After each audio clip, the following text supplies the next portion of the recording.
అయ్యో జాగ్రత్త అండి. ఏంటి ఫోజు? సినిమాలో హీరోయిన్లా ఫీల్ అయిపోతున్నా? లేదండి, చైతి పడిపోతారని పట్టుకున్నానండి. చైతి పడ్డానా?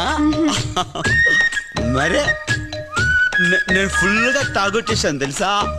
తెలుసండి. అంటే మొగుడు తాగి నాశనం అయిపోతున్నా ఒక భార్యగా ఏమండి ఎందుకు తాగుతారండి అని అడగవు నువ్వు? ఎందుకు తాగుతారండి? నువ్వు నన్ను ఎందుకు మీరే అడగమన్నారు కదండి. అంటే నేను అడగమంటే అడిగేస్తావా? తప్ప అండి? తప్ప